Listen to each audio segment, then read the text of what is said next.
good morning, good afternoon, good evening. It is Sunday night, and today something both brilliant happened and rather soul-destroying. First of all, it is the 70,000 sub stream, which is incredible, and I just want to start off by saying an incredible thank you to everyone. We would not have been able to get here without your support, and it's just nuts. I remember the 5,000, the 10,000. I remember 30 seemed impossible. I remember 20 seemed impossible. The 70 is just crazy, and just a huge thank you from me to everyone on Patreon, everyone on Buy Me a Coffee, and everyone who donates and watches the videos. It's just crazy. It really, really is. So I wanted to start tonight's stream by that. I think I'll probably do a bit of a reminisce at the end. We will get the good stuff out the way first. So tonight, we can finally talk about this. Yes, the HDZero Box Pro. We have them in hand. For those who were eagle-eyed last week, they were actually sitting behind me over there, hiding.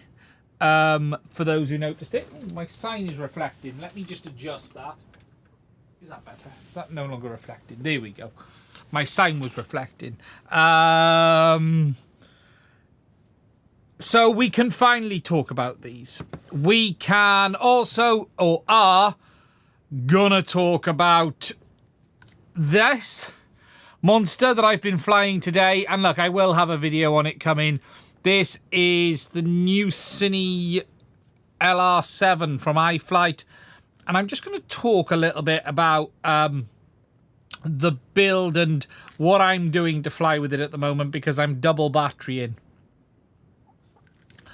And it is a big quad, a very big quad. I got my first flight on it today, 04, and I made a schoolboy error. There's a configuration issue that meant I was stuck in not acro mode. I was stuck in self-level, and I couldn't get out of it.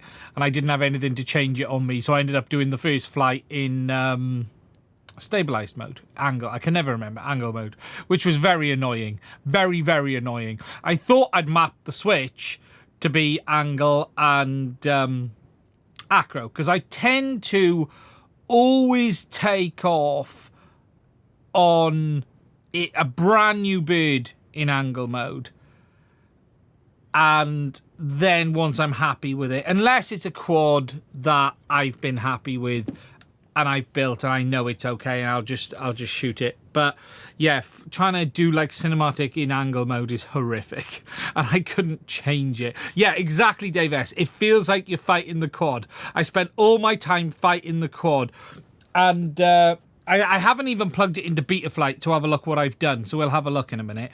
I thought I'd set it properly, but I clearly didn't. But I do tend to fly the bind and flies as they come. But yeah, this is it is a beast of an aircraft. A beast of an aircraft. And the reason I'm running 2 batteries on this, we'll talk about in a minute as well. And we'll talk about anything else that comes up along the way. There's a little bit of OpenIPC news.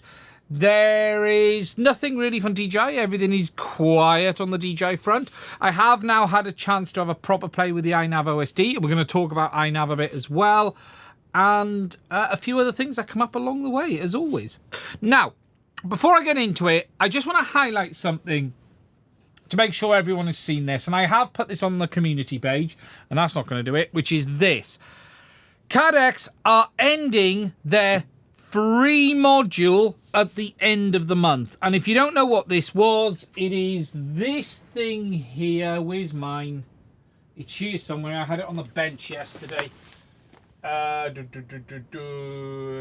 can't see it. It'll reappear. It is the analog module plus the head tracking module. For the people who were early adopters of the Goggles X, that Caddx failed to put in the gyro that they need to be able to use it with their own gimbal later on. Now, Caddx have announced that this free module And I'm using free in closing brackets because you still have to pay postage, which I think is BS for something that's free. I'm sorry, if free means free. What it should say is zero price plus plus postage module. And I will criticize any brand for a stunt like that, not just Caddx. But look, it's coming to an end. If you haven't got it, make sure you order it now. Don't let them get away with it. Make sure you cover it. Frankly, I'm disappointed they're ending it. I am of the opinion that this module should be available for original purchasers who don't have the new head tracking version for as long as necessary. And that shouldn't be time bound.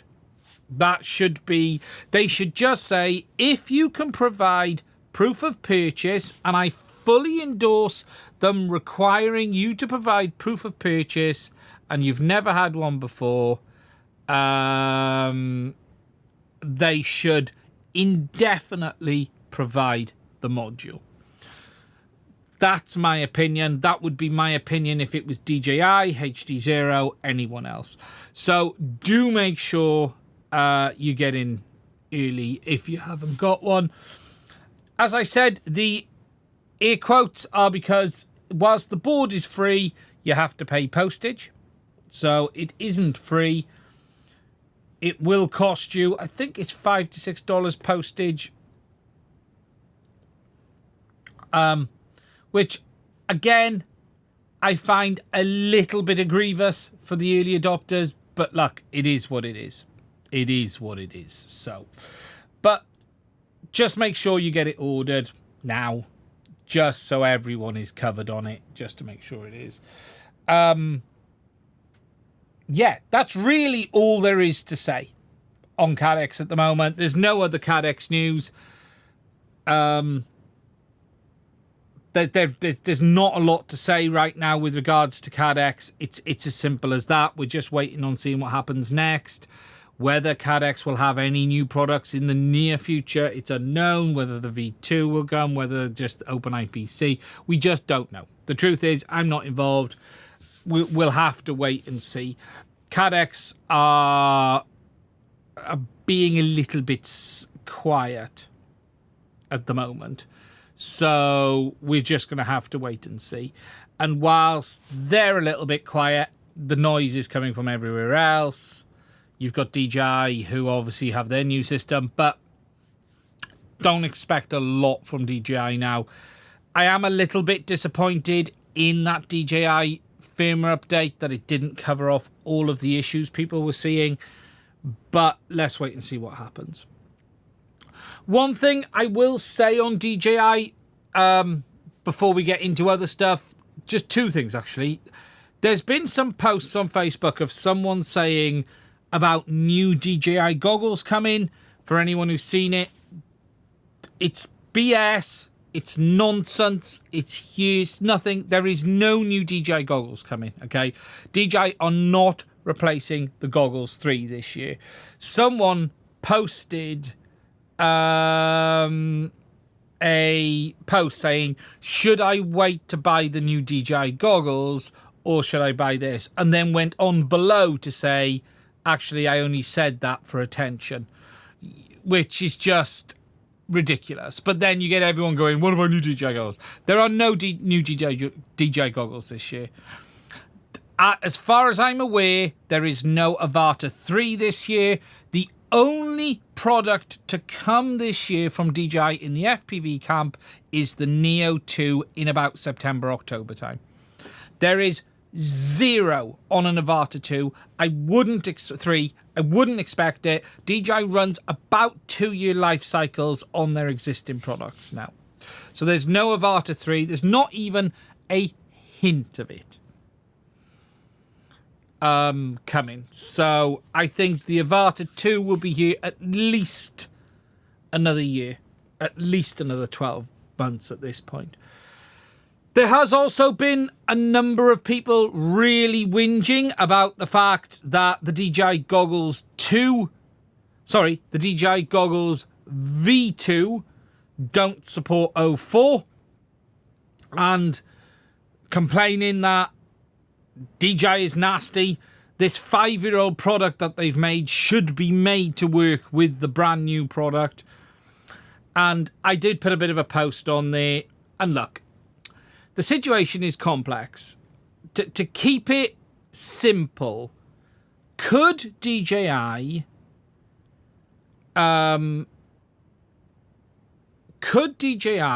add support on the V2s for some form of O4 air unit?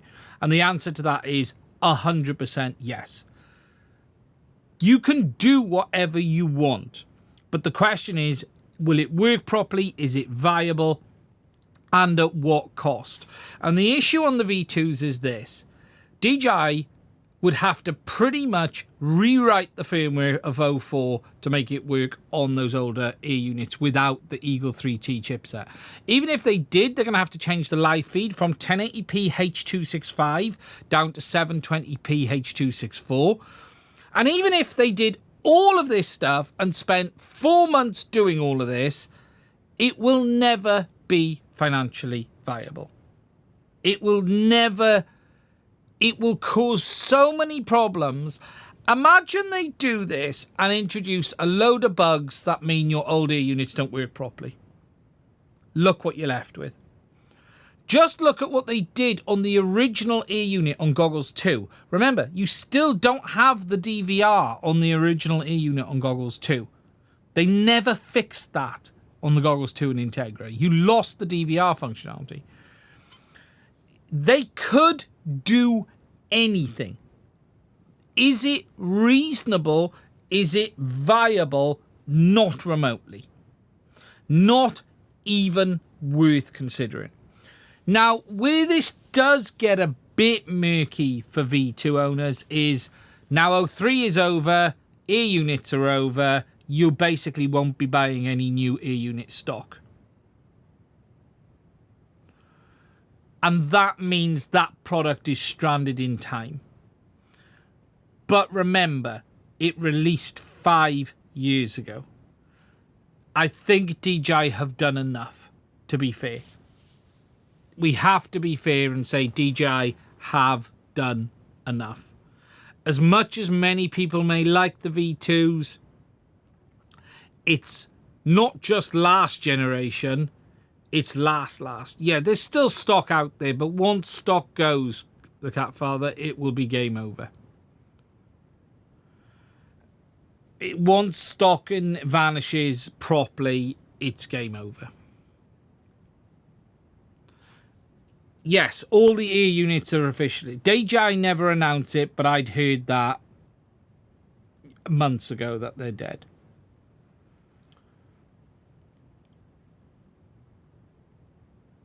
Bosch could get the rebike motors working on a penny farthing. Exactly.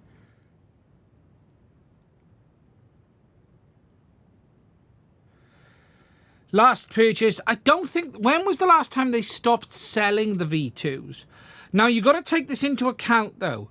The V2s were stopped being sold for FPV longer than they were stopped being sold with the Avata and the FPV drone.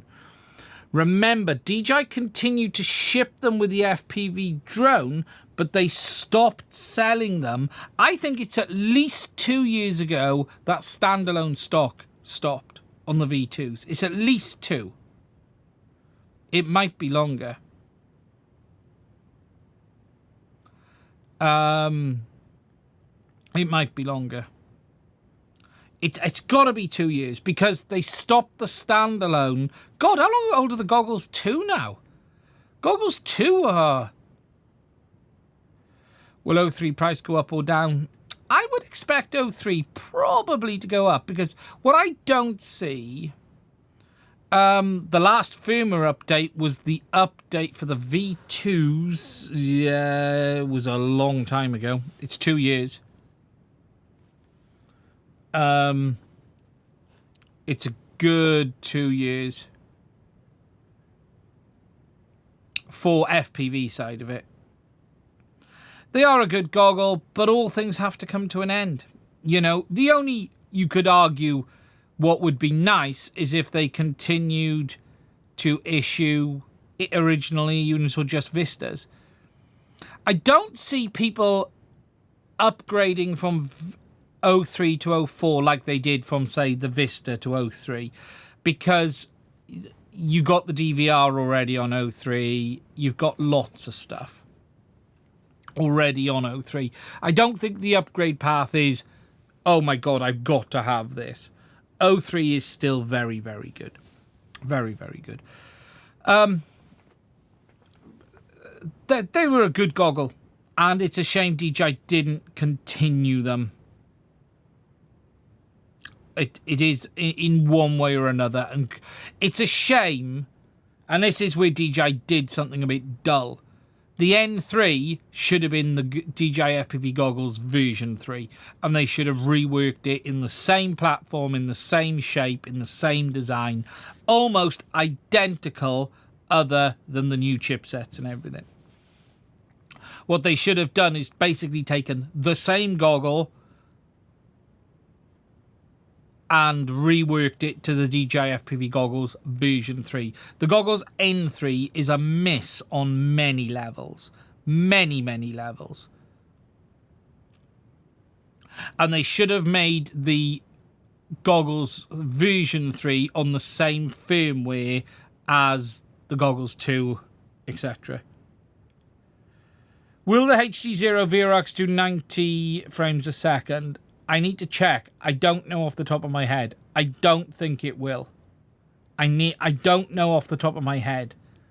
I would need to check. I don't know if it does. That's something we will need. I would need to check. Yeah, they definitely got the N3 wrong. The N3 is just a dead end product. Complete dead end product at the moment. Wrong display. How do I use a Vista without full power as a way to enable full power? With the V2 goggles and V1s, yes, just turn off low power mode. You can't do that if using with goggles 2 and Integra. If using with goggles 2 and Integra, you must have an arming command. VRX is 60. I thought it was. I just wanted to check. No, so yeah, 60.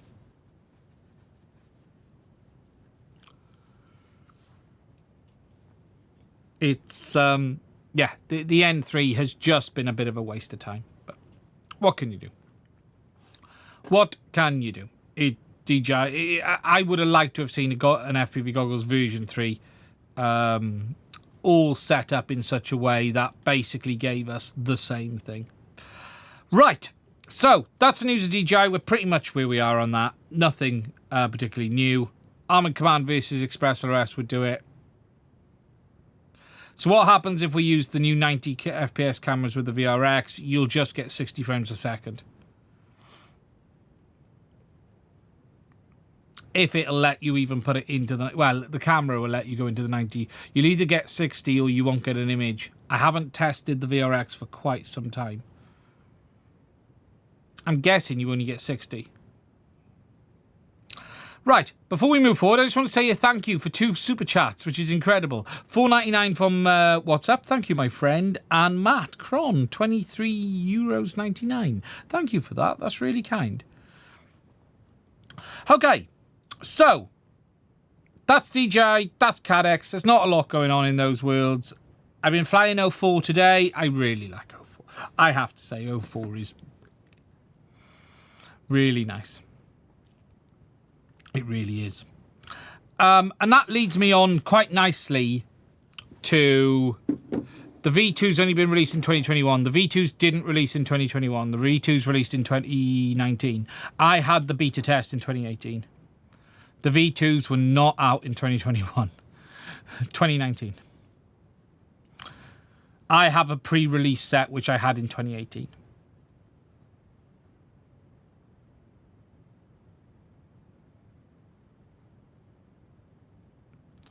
Does 04 look better than the Thumbcam Rum 2? Yes, yes, Thumb 2. Thumbcam, Rumcam, Thumb 2.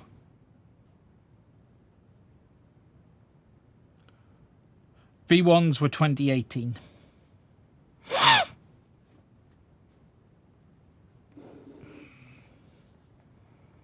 The V1's only lasted about 9 months.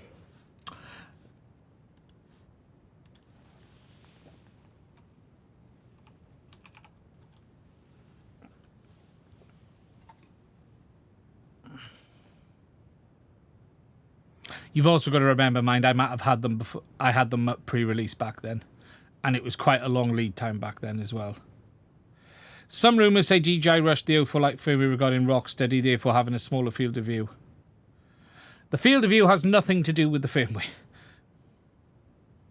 Yes, I will be printing a lens for the O4 Lite. Firmware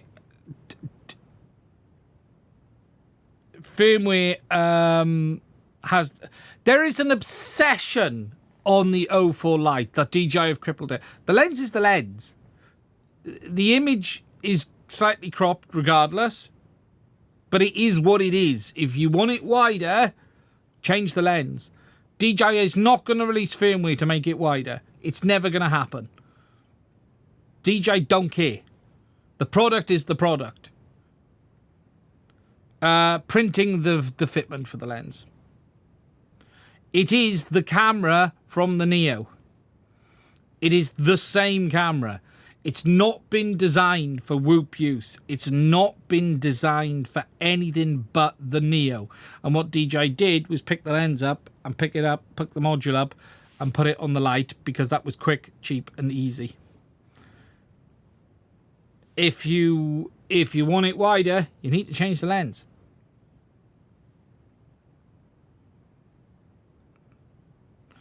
What are the odds someone makes a wide-angle lens? I wouldn't be shocked. It's DJI. I wouldn't be shocked if someone did. The likes of Flywoo are probably the most likely to do weird stuff because they do weird stuff. Or Axis Flying. They like doing weird stuff as well. They all like to do weird crap. Flywoo especially around DJI gear.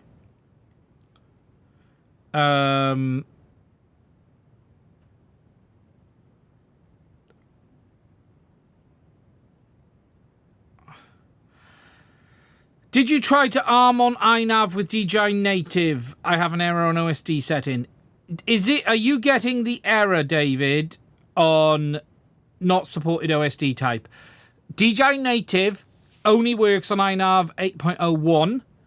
If you're using 8.01 configurator with iNav 8.0, it will let you select it, but it won't work. If that's the case, just select Avatar.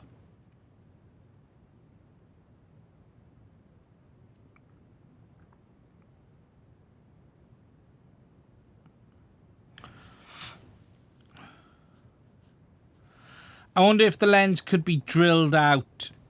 By the time you do that, you just make a lens.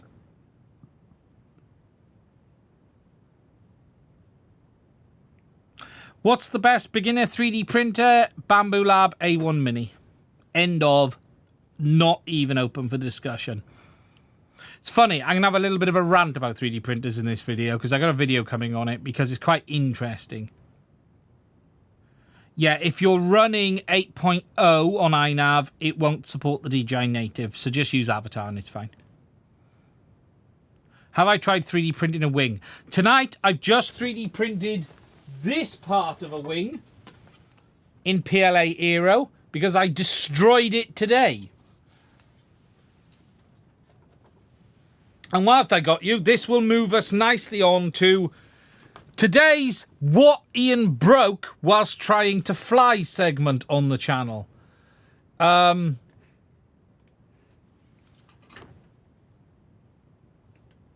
you're going to get to see something that went horribly wrong, mostly because of me.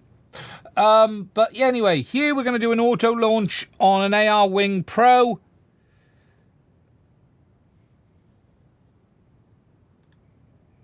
Let me mute it. I don't want sound. Here we go. Actually, you do want sound on this.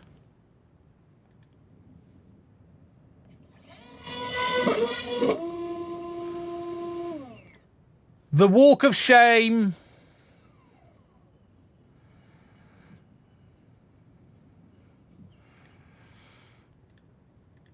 Wait for it.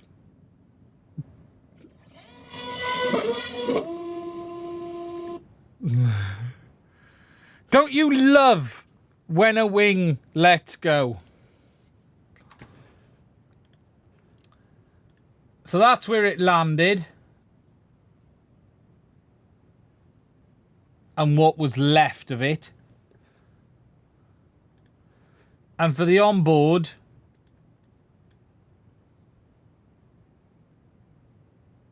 yeah, I didn't get a good launch on it. It didn't get quite as well as it think. But I also think I think torque roll dragged it over. Is what is part of the issue, but I also didn't quite get it as flat as I should have. It looks like, when I look at this in slow motion, it actually looks like the AR Wing Pros can be tricky 100%, but it looks like torque roll kicked in. If you watch auto launch, everything to this point is okay. Now, it comes flat, and I'll play this straight, but watch the motor amp. So the motor's now just kicked in. And then it banks over and drops down. So just to show you it again, you'll see it's fine, and then it destroys itself into... I love the way iNav says, use your sticks to abort. So, yeah, it looks like a bit of torque roll, but I didn't get the launch right, and a bit of torque roll as well. So if you look here, the motor hasn't kicked at this point. Watch the amps. There.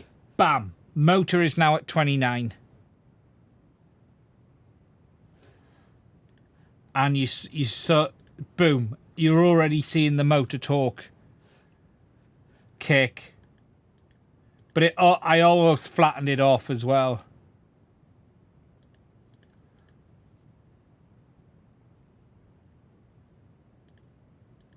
Yes.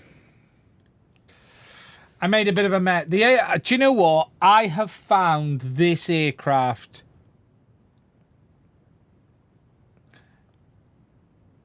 why I don't know why iNav didn't disarm when I crashed. It kept going. It made a mess of the AR wing.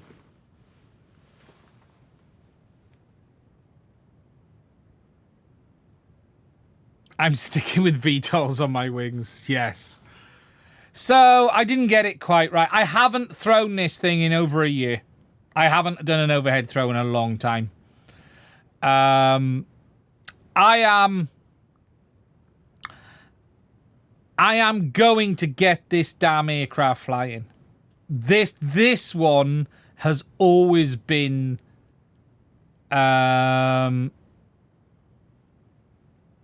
this one has been a problem for me from the day I built it. From the very day I built it. The first time I launched it, I flew it, and I ripped the motor mount off the back in landing. Now, it is here. It's not shocking, to be honest. It's okay. It needs a bit of work. Unfortunately, this back cover has got completely chewed up by the prop. So I've now printed this in PLA Aero. Someone has done a 3D scan of some of the parts. So I've just printed this in PLA Aero tonight. So I've now got a 3D printed replacement back cover, which I still need to figure out why it doesn't quite fit properly. It needs a bit more shaving down. There's that one there. It has torn it at the front here a little bit. If I go to the overhead, it has torn here, which I need to re-glue. It's got a crack down there and it's delaminated down here. I need to, you can see that there. I need to re-glue that back and then glue the end plate back on. It's got a Maytech 765 wing.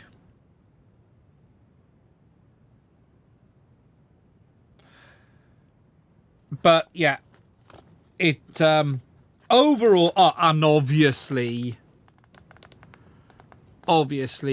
it's going to need a new prop because that's what's left. Why lipo instead of lithium ion? I don't really have any lithium ion packs here. Prop looks fine to me.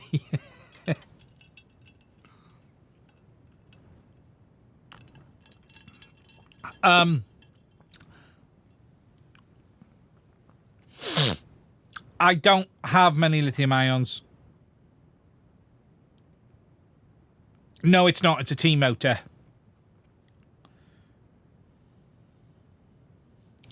I have planes that flying with. So, yes, that ended badly today.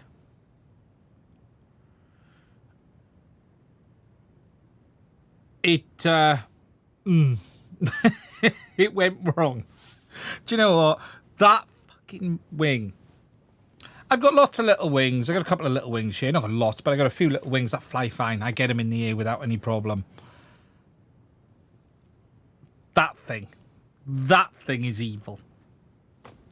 Another week, it will be back ready, and I'm going to try swinging it side on.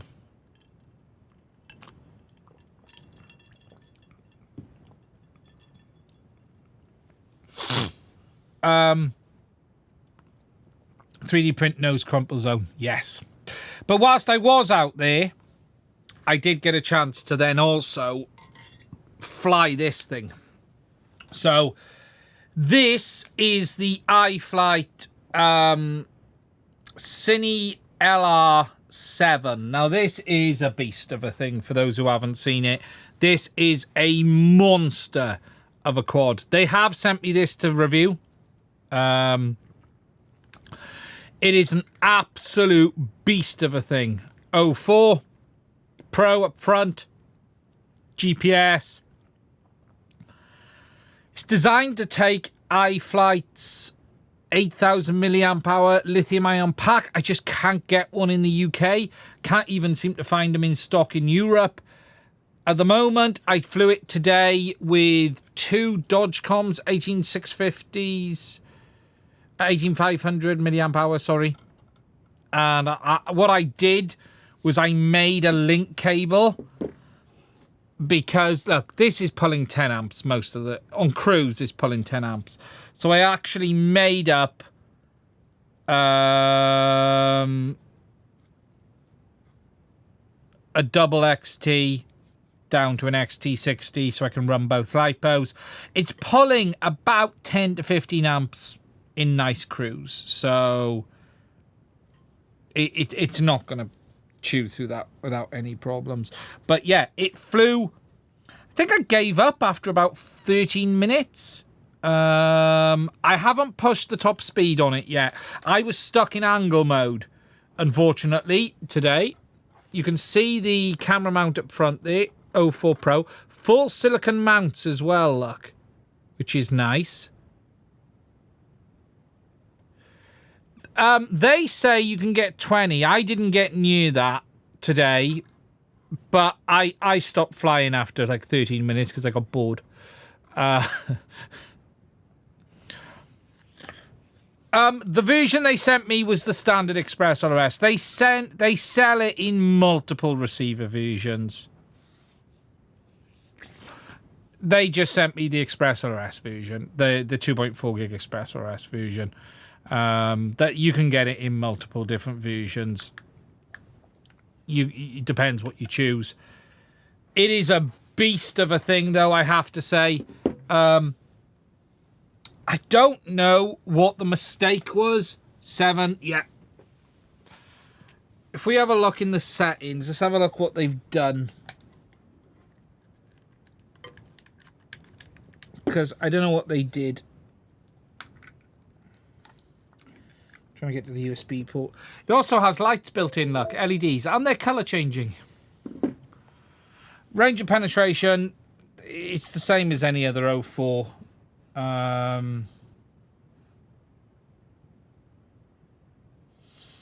let's have a look at Betaflight. If we go to the desktop. And now let's see what they've done on the modes.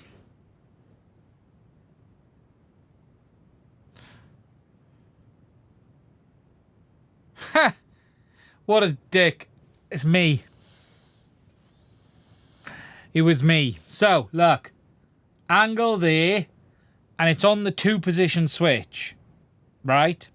So the 2 position goes between there and there. Which is fine.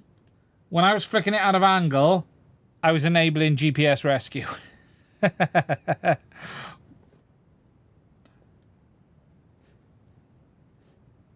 That needs to be there. But it's not a 3 position, it's a 2 position. Hence the reason I got stuck in angle mode. PID tuning, if anyone's interested, here is some of the stock PIDs.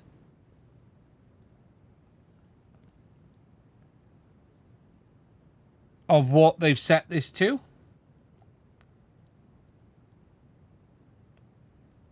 Bit more down there if anyone wants it. And then the rect profile settings. I haven't touched any of this. It flew really well, I have to say, out the box. Well, in angle mode at least.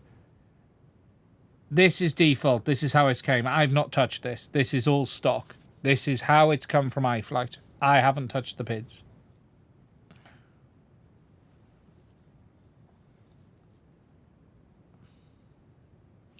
Did it have any jello with 04? Nothing that I've seen so far. I've had a quick look at the footage, but I've not spent too much time looking at it. That'll all come in the review. It seemed okay.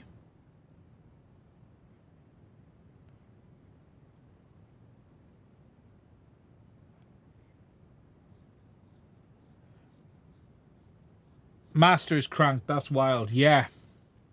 Yeah, it's... That's how it came.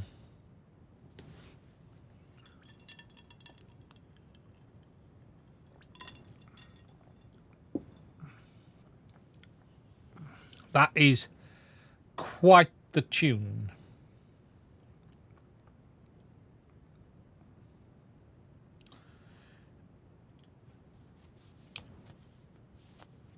That's the filtering.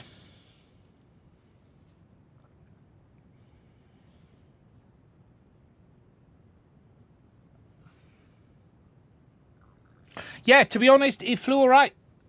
I didn't push it too hard. Like, I was just cruising around. I'm always very gentle on a brand new bird first flights. I just move it around a little bit. I don't want it... I was already flying over water-ish, so it was never the best scenario. But I don't try to push things. On the first flight, at least, just in case. I'll be honest. If you remember, I remember years ago, Ken Dobo had that one that failed and went into the water. I don't... What's the difference between this and the Chimera? Is there much flex in the frame? The frame is pretty solid. There's like, on the arms, there's no... This thing ain't flexing. It's fucking... It's like a brick. It really is like a brick. Let me pull the SD card a minute. It's a beast of a thing.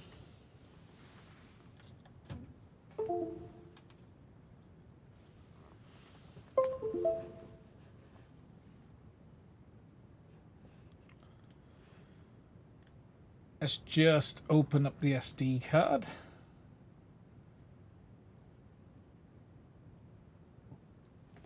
Was it? Do you know, this SD card is no longer playing ball in my card reader there, and I've got to plug it in to a different card reader, and I don't know why. It makes no sense. Or did it all record on board? Perhaps it recorded on board. I was recording in 4K 60, so is it on board? Let's have a look.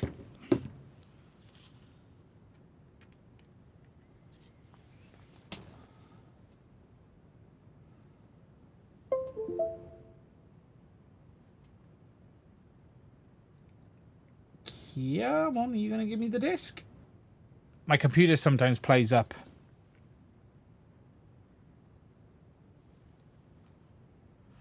We're going to move on to HDZero in a second. Let me just open this and see if we get anything. Internal storage. Right, so there's nothing on the internal storage. Oh, I'm wondering... Do you know what? I think I got a bad SD card.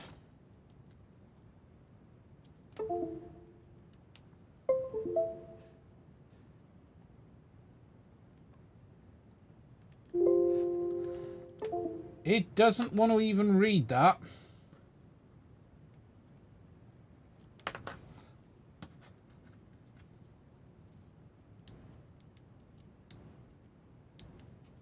Let's just try it in this reader.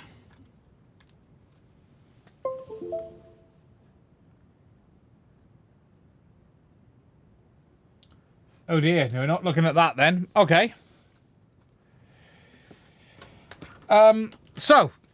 I'm still testing it. Still, look, I've had one flight on it. It didn't fall from the sky. So, look, I need to get a few more flights on it. A quad of this size is a different beast. What I will say is it is freaking loud. Freaking loud. Indeed. Very loud. It's not the quietest at all. Okay. Now, before we move on, is it fast? I didn't push the speed down. I was stuck in angle mode, so I could only go as fast as the standard bank angle.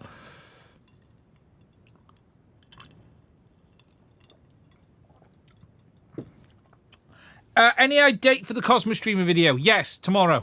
Cosmos Streamer video goes live tomorrow.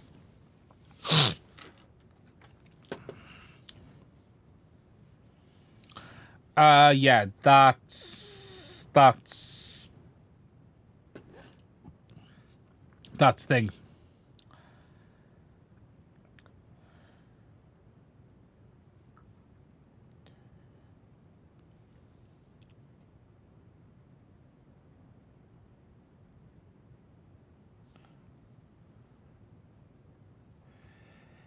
Quick question. I had to change the spring on my gimbal of the Radiomaster Pocket. I calibrated the gimbals after. Now, all of my drones fly if they have camera mix angle, even though it's not configured.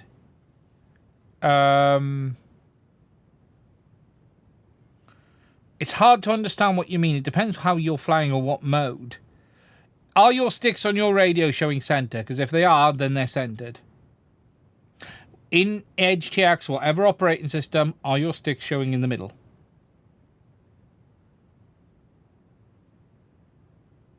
It's as simple as that. Right. You fly acro. He's in angle mode. Yeah.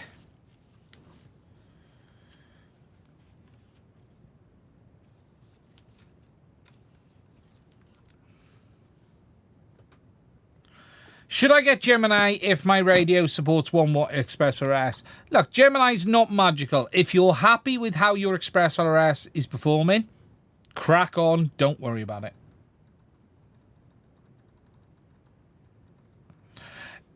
Himox1. It's hard to understand what you mean it's doing. What we really need is you to record a video and show us the video.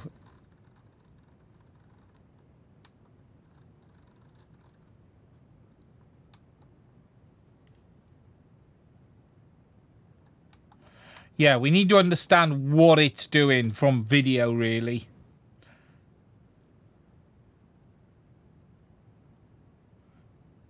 When I roll, it has a bit of yaw and vice versa. It sounds like then the gimbal is moving where it shouldn't be. Yeah, record a video. What I would suggest is I post it to YouTube and share it on Discord and people can have a look. That's the best way of doing it. Right. This week, HDZero launched this. Yes, the Box Pro, the biggest secret in FPV, Stu. Yes, so the Box Pro, it's hard not to like this goggle in the sense of for what the cost is, what they've delivered you is incredible. You'd have seen I put out a big video. Such a secret it was. Oh, Ryan. I put out quite a big video, even though I didn't have as much time as I would have liked. That's nothing to do with the team at HDZero. That's the time constraints on my side, the weather constraints on my side. I would have liked a bit more flight time just to get past some of the issues that I sort of found in the video. About my only criticism of the goggle is that nose piece in the middle. For me, and this could just be me, I sort of see it there all of the time. It's a bit weird. It could just be my face shape. Other than that, I think it's fantastic. It's great value. What's not to like, and what's actually incredible, is what you're getting here for the money. You're basically getting a full goggle.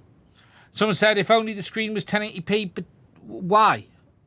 What benefits a 1080p screen going to give you when nothing you really pump into this is really going to benefit from it? The only thing you're really going to pump into this at 1080p is a computer, or you might pump in Avatar in 1080 mode, and that's going to be limited.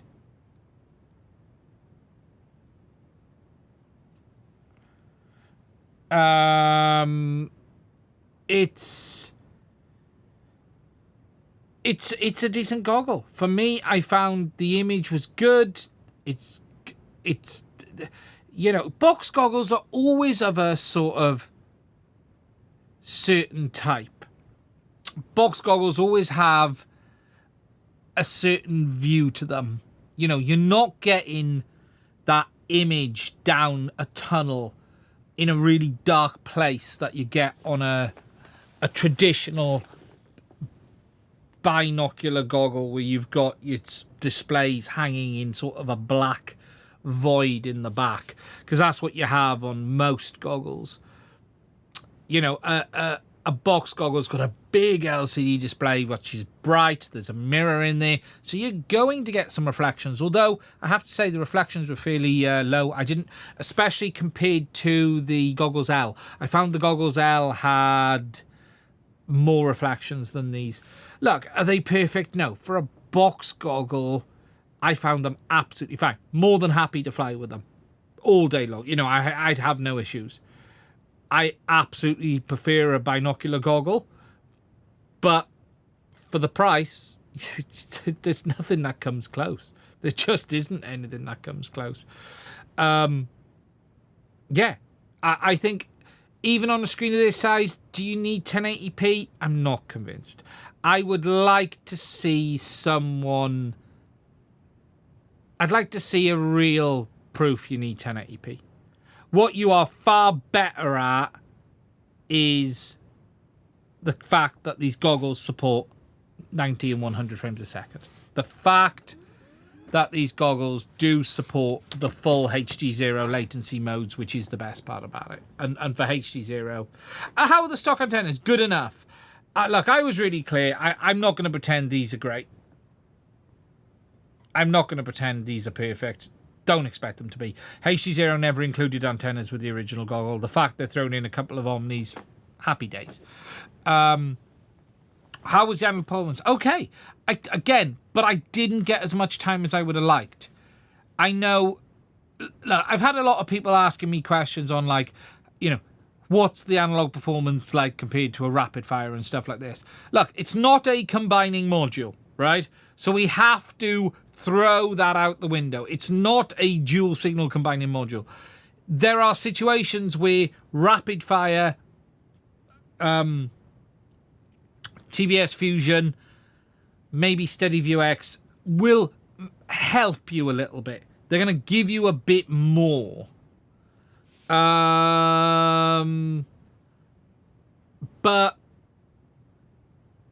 it's gonna be good enough for most people, but it's not a signal combining module, so it's gonna suffer some of the things a non-signal combining module will suffer. But overall, it's hard to complain. For your fly-in, would you pick one forever? Would you choose HDZero Box Goggle N3? I'd choose them. I don't like the N3 at all. I really don't like the N3. The more, I'll be honest, the more I've used the N3, the more I dislike them. I just don't like the N3 at all. It's not a great goggle. It is just not a great goggle.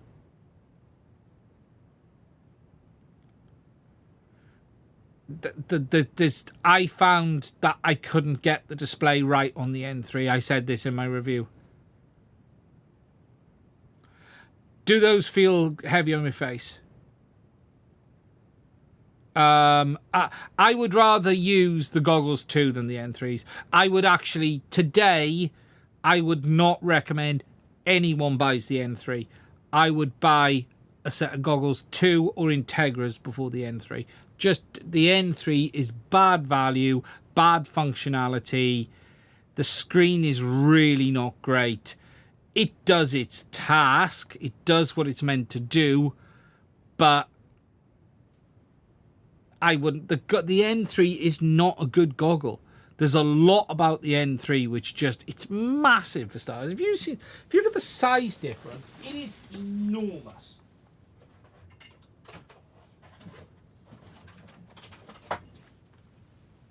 This thing is a monster.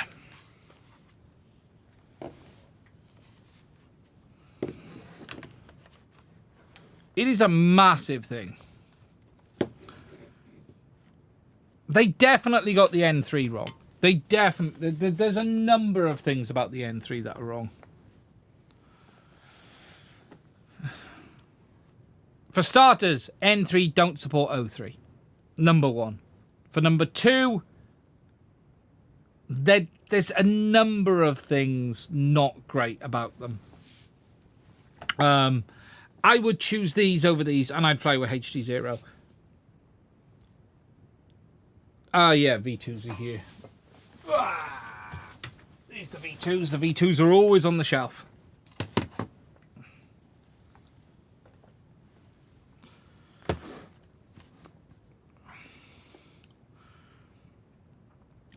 You can fly with this all day long without any problems. It's good enough. HDMI in, HDMI out, and it really... The big issue with this thing is that it's how big they are as well. They're a heavy goggle. Look, it all depends what you want to use. If you want to fly DJI, then it's these. But I wouldn't buy these. I would go and get the Goggles Tour Integra. If you want to get into DJI, Goggles Tour Integra. If your budget is at N3, don't buy the N3. Go and get Goggles Tour Integra. The V2s compared to these is just completely different.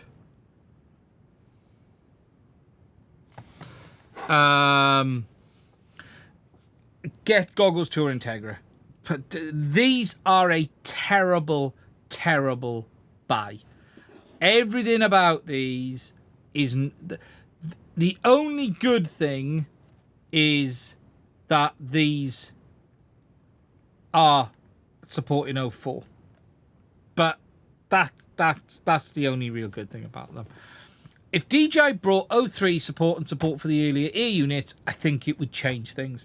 It's really hard to recommend these when you're better buying a set of Goggles 2 or Integra that work with 04, 03 original ear unit and Vista, whereas these only work with 04. It doesn't make sense. It just doesn't make sense. They have fixed lenses. You can't adjust the diopter. You can't adjust the focus. And whilst you can't do that on this, it's not two separate lenses like this.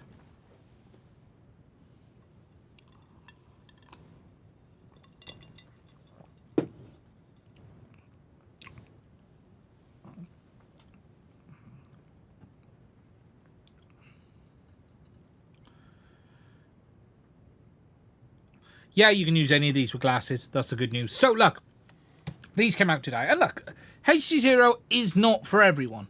You know, if you're going to sit here and say, what's the best digital FPV system? The answer to that is really simple. What is it you want to do? Do you want to race and get the best from racing? Then you want HDZero. If you are latency sensitive, you want HDZero. If you want best I/O capability, it's HDZero and Avatar HD. Those two offer both a huge amount of I/O. If you want the very best image quality, it's DJI. We're not even going to discuss it. It's DJI without any question. If you want what I believe is the overall best FPV system, I will still say 99% of users will be happy with DJI because most people are not latency sensitive. And I still believe that's the case. But HDZero give you a goggle that supports analog, HDMI in, HDMI out, HDZero. HDZero does look very good. Look, people confuse HDZero's behavior with its image quality. Right, HDZero is without doubt HD.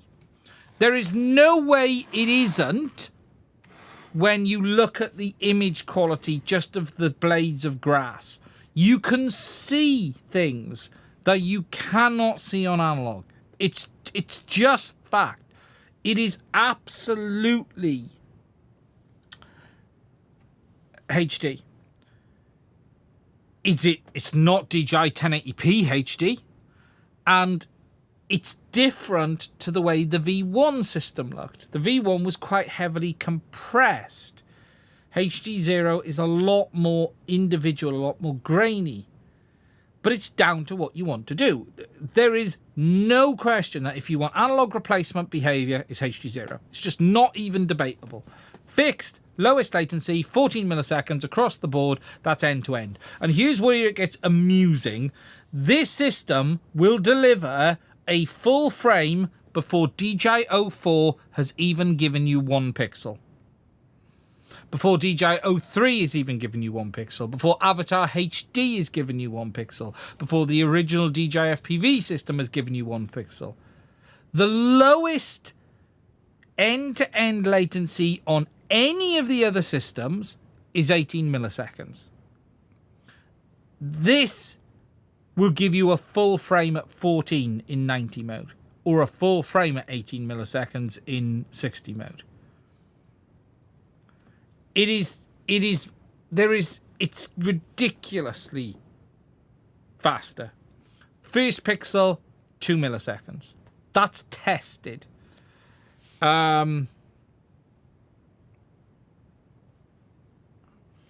That's just not even open for debate. When it comes to the goggles, obviously I put together quite a big video and tore them down and did all of the usual stuff in there. So look, it's a long one. I think it's over 40 minutes for those who haven't seen it. I don't expect it to get huge views based on that length, but it does have a lot of info in there. So if you are interested, I think it's great to see a cheaper option in the world of HDZero. What's not to like? Look, it's HDZero are doing their own thing, which is good. They're delivering a product that does what they want it to do. That's great. It delivers a segment of the market that people like. What's not to like? Not everything has to be the same. There are 2 distinct paths in digital FPV. There is variable latency, compressed, fixed latency, uncompressed. HDZero, fixed latency, uncompressed. Variable latency, compressed, DJI and Avatar HD. They offer 2 different benefits. Fixed latency, better image quality. Without doubt. It just is the way it is. Time and place if you're fortunate to have both. Absolutely. Stu said, can you rate image quality of 10 for analog HDZero Walksnail? DJI is just number 1. 04 is number 1, then 03. Where would I list Avatar? This gets messy because Avatar looks great if you avoid grass. And then if you fly over grass, it looks terrible. Should users of HDZero be worried about the plastic lens? I think as long as HDZero can provide it if you can scratch it. My only thing on the plastic lens would be, guys, can you make it available? It's really easy to change.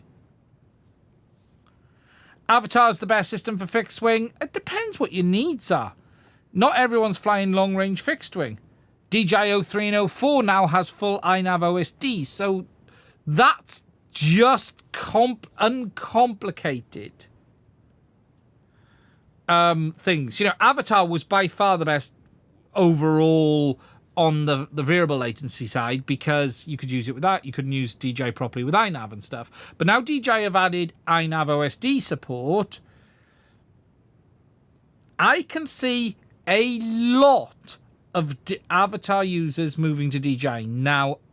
Now 04 support and all the other systems have proper iNav OSD. Now they have the full iNav OSD. Still no ArduPilot. No. So look, but ArduPilot user base is fairly small in FPV.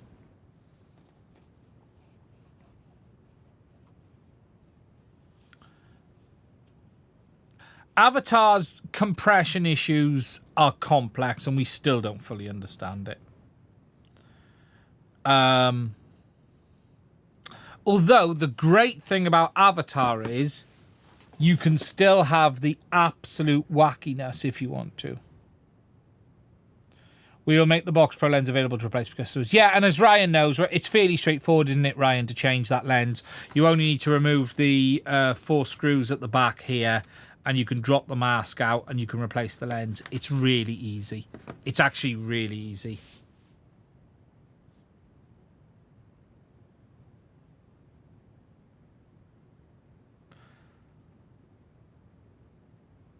Does Caddx even have a way to introduce the visual quality? Caddx have, yeah, and this is the complication for Caddx. Caddx are in a position where they don't own their IP. And it's actually quite interesting that 2 of the systems today own their own IP. So HDZero, it's all Carl. Carl can do what he wants with it. DJI own theirs. Caddx are in a bit of a sticky place because they're left not really in the position to do everything they might want to do. And this gives them a bit of a problem when everyone else catches up. And what I mean by that is catches up with product lines. Catches up with compatibility or wide availability. Look, Caddx have one amazingly cool feature, and that is the head tracking in the goggles with the compatible goggle. If you're flying and you want head tracking, that is phenomenal. And DJI are never going to give you that. Let's not pretend. You're never going to get that from DJI. That Caddx setup with the gimbal and everything is incredibly good once it works properly. It's really good. Really good. And they have that. And HDZero don't have that in the sense of it doesn't send it over the ear. The Caddx Pro Cam is pretty good. Yeah, it's good for what it is. Like, Caddx have some good stuff. It's not all bad at Caddx's world. The problem today is the real big benefit Caddx has had are evaporating. Caddx had lots of wide compatibility, lots of cameras, one SVTX, and all OSD compatibility. That's being eroded away. DJI have added a one SVTX. DJI have added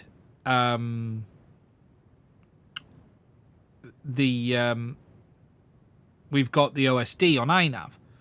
I'm not saying it's perfect, but you're eroding away those little issues. And I'm seeing more and more posts of people going, oh, I'll jump back and have a look. And I tell you now, 04 is like a really nice big chocolate sundae with a giant amount of cream and a cherry on top. And you're looking through the catalogue in the restaurant and you're going, oh, that looks nice. And then it comes and you look at it and 04 is just, that image quality is just, and for those who haven't flown it, I don't think you can quite comprehend how good 04 is. Honestly, the image through the live view is insane. I actually don't know how they're doing it.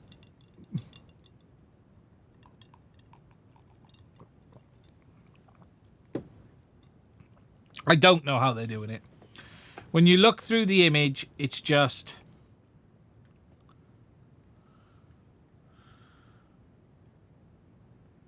crazy. Absolutely crazy. 04 is insane. It's like compression doesn't exist. It is insane. 04 does cost like a good action camera, though. Can you get a good action camera for the price of an 04 unit? I don't think you can. Not a good one. A good action camera is a GoPro Hero Black or DJI Action 5. That's more than 04. Nothing below that is good. All the rest of it's pretty mundane. Action 4 for that price. Here 11 Mini. Yeah, the 11 Mini I suppose is similar. Tell us about 249. But it doesn't transmit wireless video. But there are some people who just prefer a separate external camera, and that's great. It depends what you want. It really depends what you want. Do you want to carry the weight? Do you want the flight time? Or are you happy with it?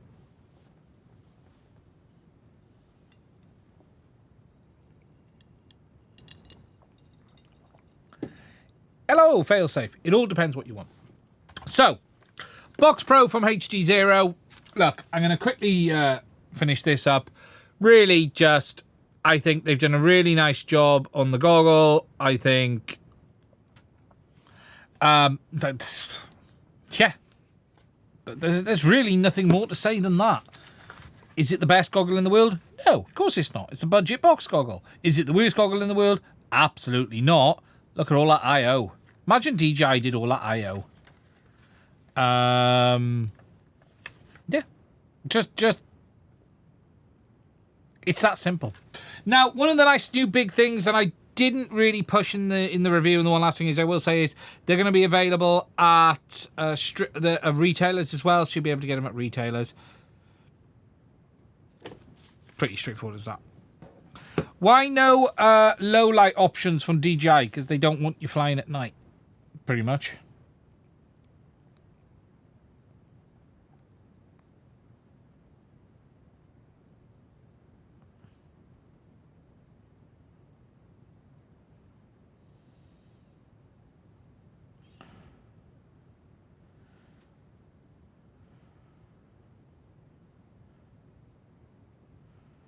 Just catching out on the chat. 04 is insane how good it looks. Honestly, I don't think people can quite realise how good it looks. I don't know how they did it. How can you be streaming wireless video at 1080p, half a mile out with acceptable latency, and it just looks unbelievable? Would the analog mode on the HDZero Box Pro compare to a cheap diversity? It's not diversity, so it's hard to say. I've had a few people request, again, this is like asking, will it perform like a rapid fire? Look, it's a single antenna input receiver. It's not a dual combining receiver. Carl would have done his magic to make it as good as he can, but it's a single input receiver. Treat it as a single input receiver, and if it behaves better, then it's a bonus. It behaves absolutely good enough.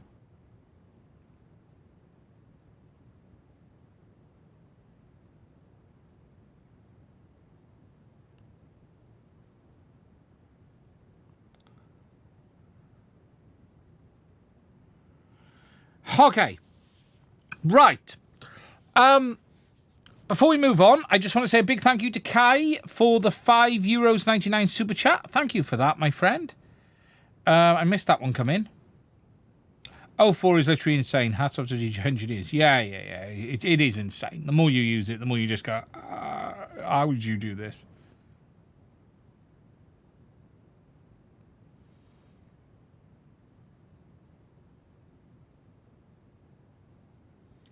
Fly Tribe Freestyle Contest, 4th in SFB there. Okay. This week, there's been a few more, I'm not going to say leaks. Leaks isn't the right word. Mario is basically posting videos of anything anyone sends him. That's the simplest term to use. So,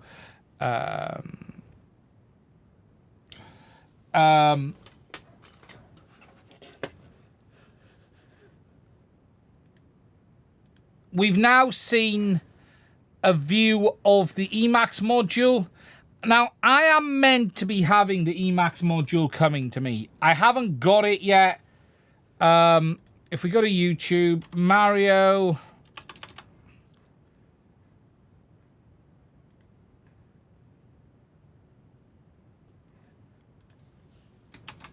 has posted a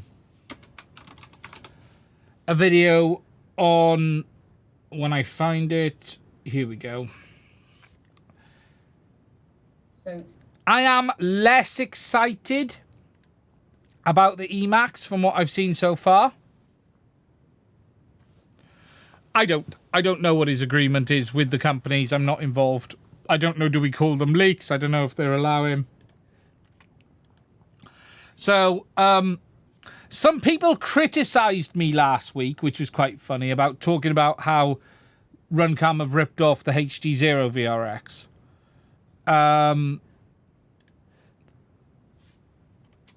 Well, Runcam could have made it look like this, which looks nothing like the HDZero VRX. So, come on. Let's not pretend they didn't nick the casing. But look, this is the Emacs. It is basically a Reduxer with a hat. It's not a complete custom board like the Runcam. They're also still using 3D printed cases, I see. I still have a bugbear with YouTube Premium. Yes, only one Wi-Fi module. They're still using 3D printed cases. Resin printed. You'll see somewhere with the dots where they pulled it off the... But yeah, it's basically inside a... When you look at the size difference, there is a dramatic size difference between the two modules. The Runcam looks massive in comparison. Absolutely massive. 71 grams. He shows it on a set of goggles. Something I did think was a bit annoying. It's not using the standard connector, which I think is dull. One thing I will say is the nice thing that Runcam have done is they basically, from the look of it, used the same connector as the HDZero module used. The double. Whereas this is now using a single, which is a bit annoying.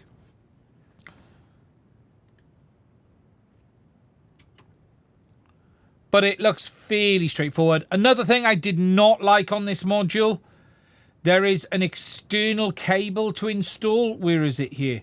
There's a loop-through cable that you've got to install underneath on the module to go from the Reduxer board to the hat board at the front. I think he shows it. Where does he show it? When he's plugging the cables in. Yeah, here he goes. He shows it here. Oh, he's already done it. So you've got this loop-through cable, look, which you've got to install externally. So there's a USB loop-through, which just feels janky as hell. It's not terrible. And let's be honest, Caddx did it on the on their system. So if we're going to criticize,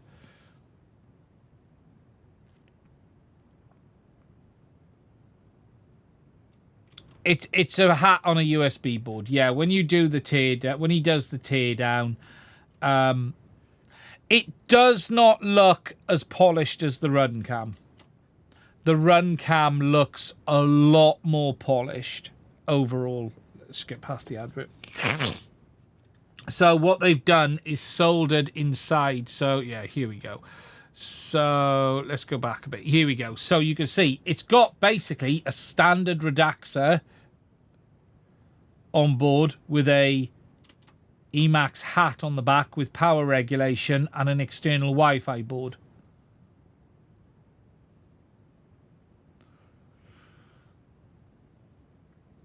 Basically, and that looks like that's burned. And then there's a bunch of wires soldered between it.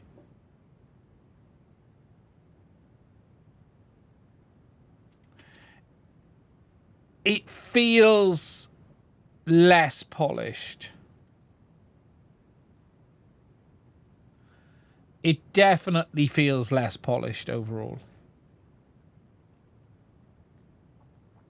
But the casing design's nice. Yeah, the Runcam has 2 modules. Although this does look to have... what's the Wi-Fi module on this? This looks to have the... I think this has the better Wi-Fi module. But it does look a little bit janky.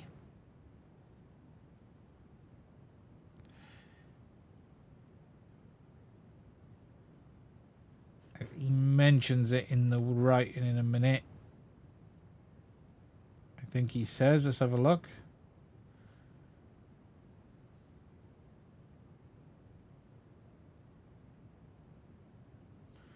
You can see the wires going between the boards.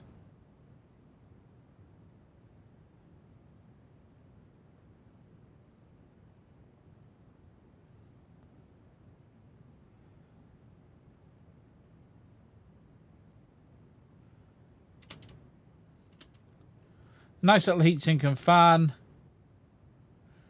I think he mentions about the Wi-Fi module. I'm sure he did. So it's just an off-the-shelf Redaxer.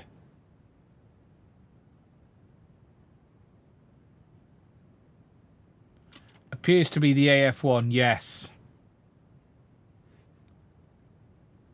AUAF1.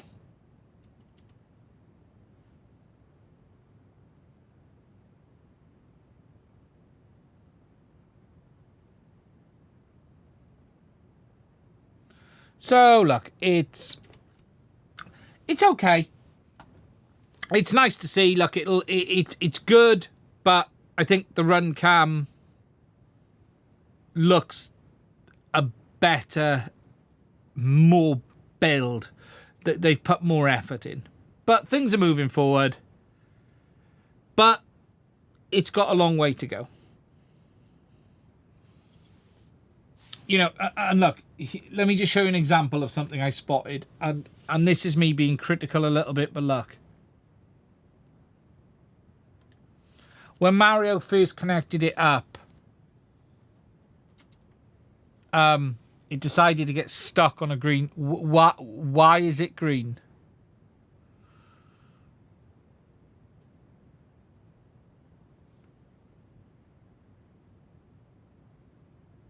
And then it kicks in. What's that about? HDMI? Maybe. Maybe. It looked more like RF to me. But you know when you're like, what? It might have been the HDMI. But it's like, why? Why is it doing stuff like that? I will be ordering in the Runcam stuff. It's not even listed on the Runcam's website yet properly. I think it looked RF to me. It looked RF because if you notice, the image was sort of off and then it cleared up and kicked in. But he's next to it. Why is that not working properly? He's like 3 foot from it.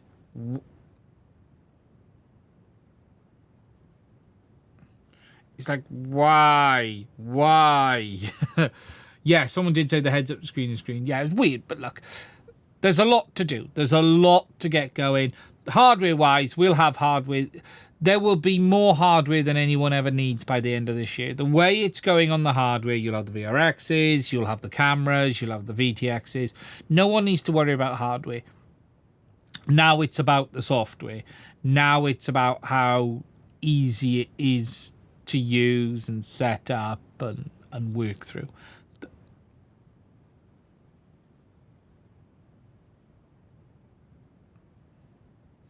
Anyone experiencing frame freeze? Yes, I've still got a test build which is not right at all. I'm going to start again with the fresh hardware when it all releases. And the hardware will help push it forward, for sure. You know, it's hard. No one will worry about hardware now. Hardware's done. But we have the same problem that you're having a load of Chinese companies making hardware without investing in the software and doing everything the hell they want. Again, shipping custom images with custom scripts and all of this problem. And this is a big... And this actually will lead me on to my rant on the 3D printing industry in a minute. But yeah.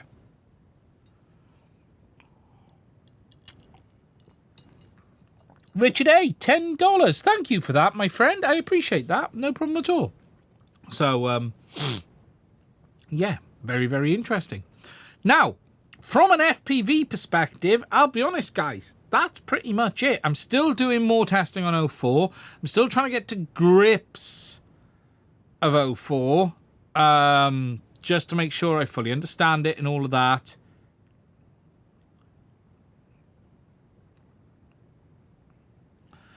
Have I heard of the Hello Radio V14 Max Pro Multipolar Pro? Yes, I've heard of it. I think they asked me to review it, and I decided not to. Buy something, you know. Buy jumper. Are there any up to 04? There isn't really a lot of up 04 news. I wouldn't expect any updates for 04 anytime soon.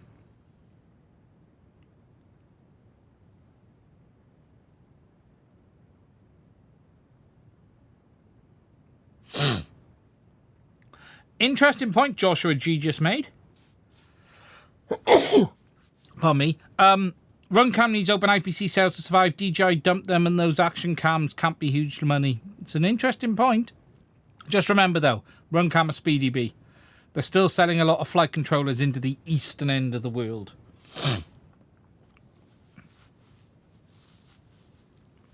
How's the image quality on the new Box Pros? It's decent. It's good.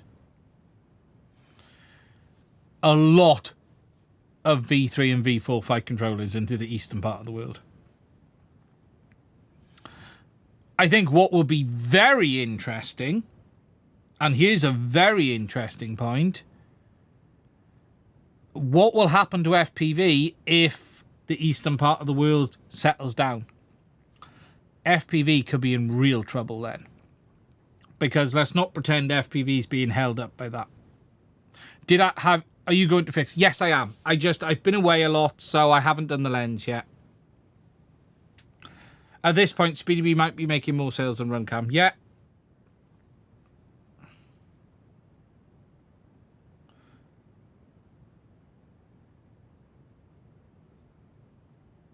How am I going to fix the lens? I'm going to print the lens thing and add a different lens.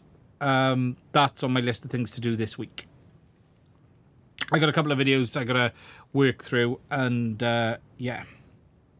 Speedy B is Runcam. Runcam is Speedy B. Speedy B is Runcam.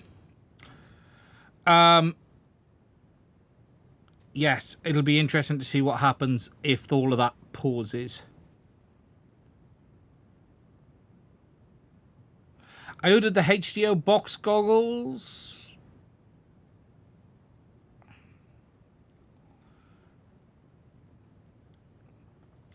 Now, I wanted to talk a little bit about 3D printers for a minute, because it's an interesting time.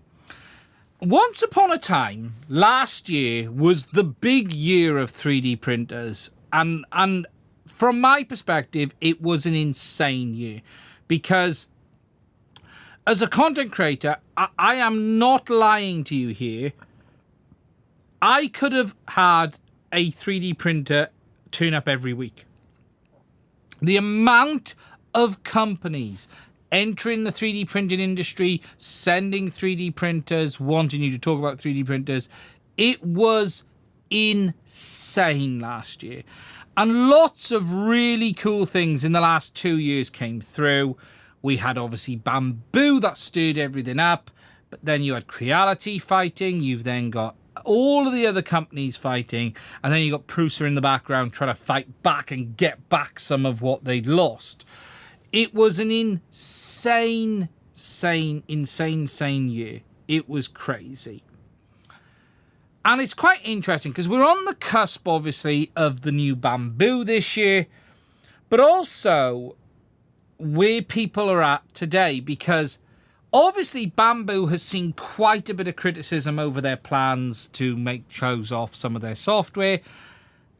But here's what's really interesting, because everyone is being sold down the river a little bit here on some of this stuff. And whilst Bamboo is not perfect, all is not what it seems, because the 3D print industry today is split into 3 areas. You've got Bamboo with their closed source software doing their thing. Hardware, software, all theirs. They own it, their world, let them get on with it. You then have everyone else using open source software.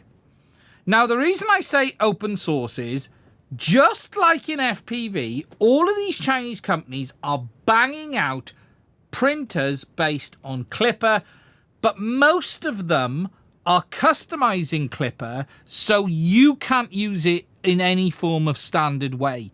So much so, you may end up having to actually replace the main board if you wanted to use standard Clipper. So whilst there is this belief that, oh, it's running Clipper, it's all open source, a lot of it is complete BS and tosh, because most of them are using locked down proprietary customized versions of Clipper that doesn't open up anyway. So it may as well be closed source, because open source software that's been customized so you can't use it in its open source ecosystem is as useful as closed source software. And then you've got Prusa with Marlin doing all of their stuff. And what's quite interesting is I get a lot of questions on the channel of, I want a 3D printer. What should I do today?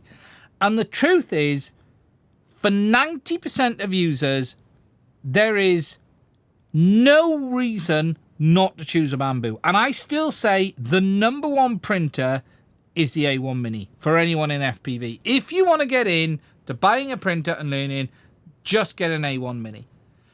It is not worth the messing around in time to do it. Anything else. Honestly, the A1 Mini is insane value. It is just bonkers. Ignore affiliate schemes and what people do. No one's making money on an A1 Mini. If you used my Bamboo affiliate link all day on the A1 Mini, I'm getting, it's nothing. I don't care. It is the best mini out the box printer there is. You then got everyone else, and we've had a long enough time now to get a bit of a grips with like Creality, and Creality are having problems all over the place, and people are starting to see the real issues over longevity again now. And you've got some interesting stuff. You've got this printer like can someone remind me what it's called?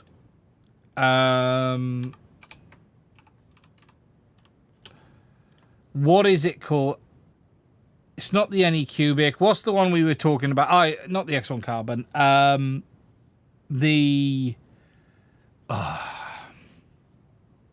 cannot remember what it's called. It will come to me in a minute. Am I going to have to look on Discord?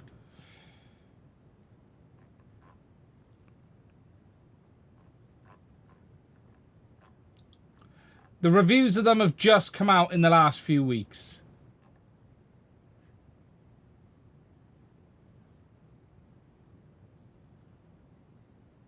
No, it's at the end of 3. It's the one Flight Test built a plane around. Yeah, the Elgu. That's it.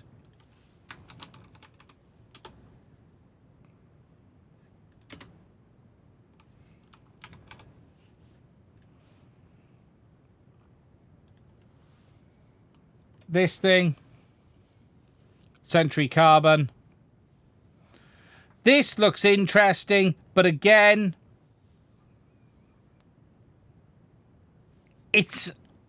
I would just buy the freaking Bamboo. If I'm honest with you, I would just buy the Bamboo. It's not worth the risk. The only one that I am really, really interested in is this. This is the one I am very interested in. But the price is in a different league to anything else. It's X1 carbon money, and I'll be honest, buy a P1S. But what I am finding interesting is, obviously we're on the cusp of something new from Bamboo. And look, all of this noise out there about they're going to do this, they're going to close off this, none of this really matters to 99% of people out there. And that's the truth. And when it comes to buying a 3D printer, if you're starting from scratch, you may as well just buy the Bamboo and print and get on with your life. And I'm not going to say they're perfect. They're not. But for me, they are just a tool that works. And I just find it interesting. I'm seeing so many posts of when you troll the 3D printing world, you had all the anti-Bamboo stuff. And now even go through the Creality groups. I regret buying the Creality. I'm going to go and buy the Bamboo. It's like DJI. It's quite funny. It's the same arguments you see between the two. And, you know, there's some good cheap printers out there. And there are some really good, really cheap printers out there as well. There is a leak of the Bamboo with dual tool heads, which looks like very similar to what Snapmaker have done on the Artisan. Creality have sold a lot of printers. There's no question of that. I just have a friend do the printing. But I just find it interesting when people talk about open source, because you're seeing more and more, all of these manufacturers are using Clipper. And they're using Clipper free because they don't have to pay for it, and then customizing it and then locking people down. And that doesn't help anyone. And that's the truth, you know. It's crazy, crazy, crazy, crazy. But look, yeah, there has been leaks of the new Bamboo. I haven't seen much of it on YouTube, but I did see a picture of it. It was on my Discord. It looks like it's got tool heads that move. So it actuated tool heads. Isn't it possible to flash the open source version? Not on a lot of their boards. Some of the boards, no. You've got to replace the whole board in the end.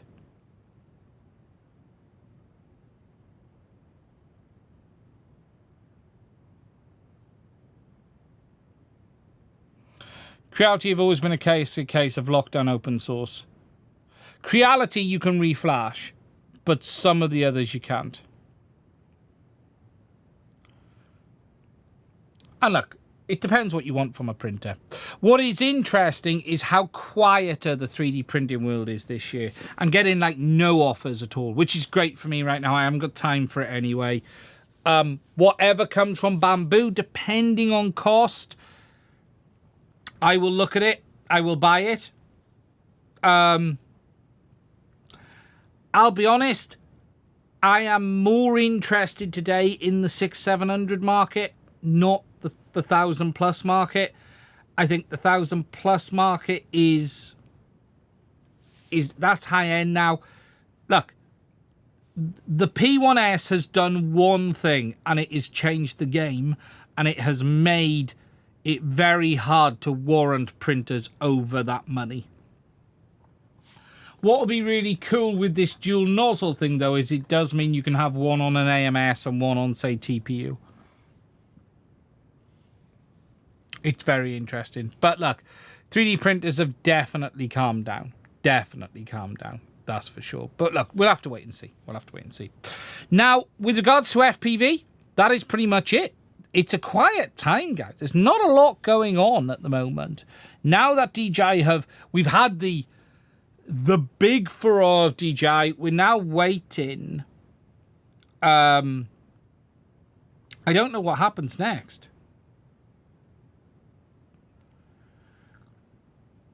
I don't know what excitement there is next. That I'm not aware of anything coming, and I mean anything.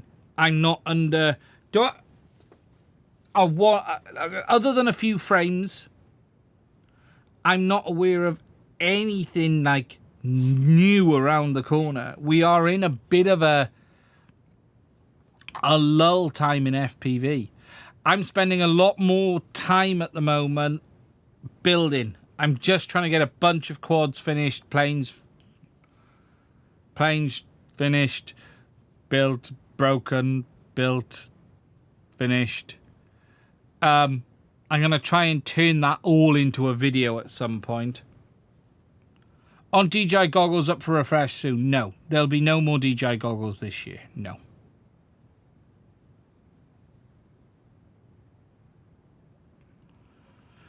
OpenHD's been quiet, you know, they've not seen a lot on that side. I guess the next big thing to look forward to is whatever Caddx have.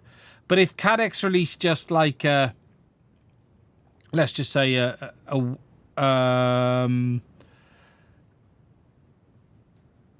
Wi-Fi based system for budget use, it's not going to get much excitement, is it? If I order the RX 508 receiver chip, can I dare replace it with my current Rapidfire module? I don't know. Any tips on making your own silicon inserts for DJI camera, e.g. 3D print mold?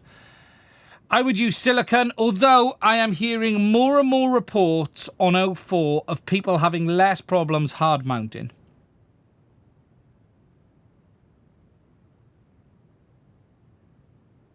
Do I believe AIOs is the future of FPV? Not really. I think AIOs serve a purpose, but a stack. There's no world where we don't have enough height for an 18mm stack in a frame. We don't, you know, we still have plenty of space there for an 18mm stack. But yeah, so look, in my world, I'm in the middle of trying to get a lot of stuff done in the background. So content is a little slow at the moment. I have like a host of stuff in plan and in my head, which will be quite interesting. I think what might happen this year is with the lack of product releases, it means I might have more time to do the things I want to do this year and not necessarily the things that, like product releases is a very specific thing. I'm actually trying to now get back to doing more making content than here's a review video. We're going to do this instead. We're going to do that, which will be nice. Apparently, Emacs is sending me the gear, but nothing's turned up. So, who knows? It will be very hard for DJI to downscale. Beyond this, very hard. Very hard indeed. There are limits to how small DJI can go. Small and light. Look, AIOs have their place, but the problem is if you burn one, you burn both. If AIOs get really cheap,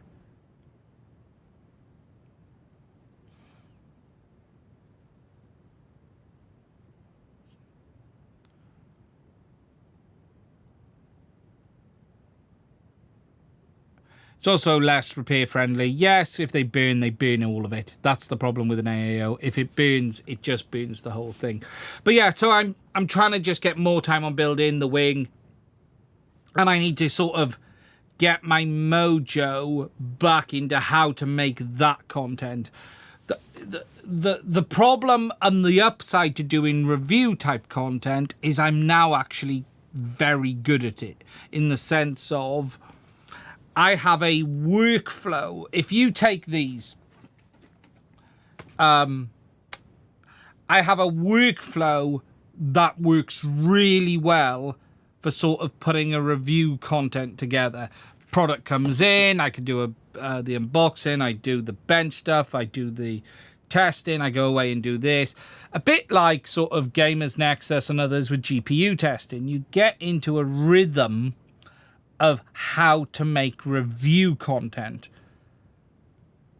It was the same with radios last year. I got really good at new radio comes in, go through this, compare them all, go test the RF stuff, then actually try it and have a feel for it and what do I feel of it. And you get in a rhythm. The problem now is we're in a bit of a lull of that stuff, which is great. I like it. But now I've got to sit here and think, well, how do I actually make content again? How do I make something that I've actually got to think about again? Because we haven't had to do that for some time. And that's quite hard for me because I haven't had to do the random stuff. And I've got some ideas of the type of videos I want to be able to put out.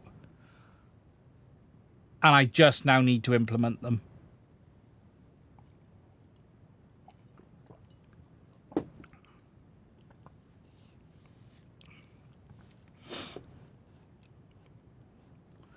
Why do you think Caddx is releasing a Wi-Fi based unit? Gut feeling? No, look, the whispers are they've invested in OpenIPC. They donated, I should say. All of the indications are that they are doing something budget and Wi-Fi based. But that's hearsay. It could be wrong. It could be wrong.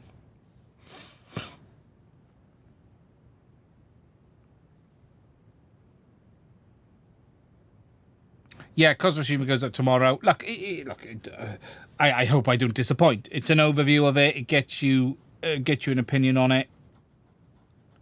Yeah, I managed to get out today, fly in, which is good. I'm going to try and fly tomorrow night. We're finally getting the nights are drawing out. I need to order a prop for that freaking wing now as well tomorrow. I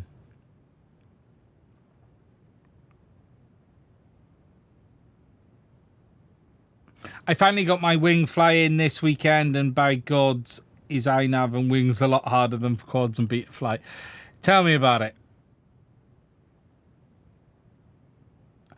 Yeah.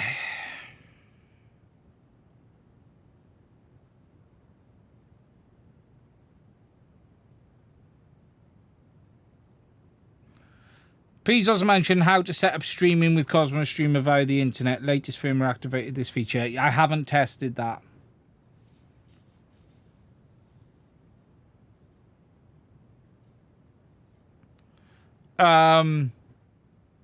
It's an overview of Cosmo Streamer. It's not every feature in and out. You'd be there for 4 weeks if it was every feature in and out.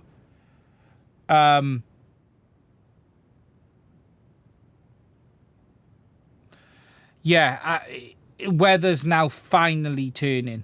Finally turning.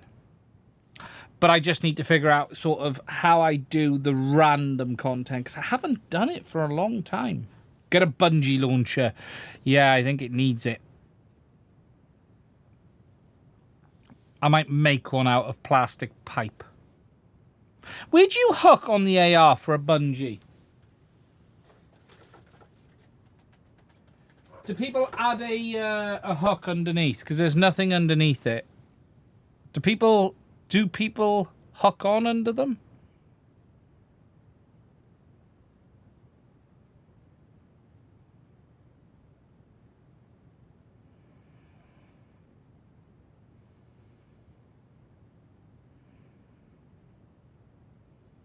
Cold, yeah, temperatures come right down. Jesus, it's been cold, I agree.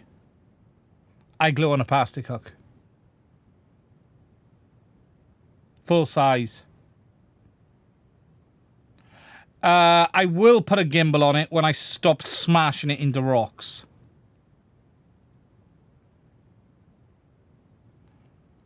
Launch overhead. Yeah, I did that today. It didn't go well.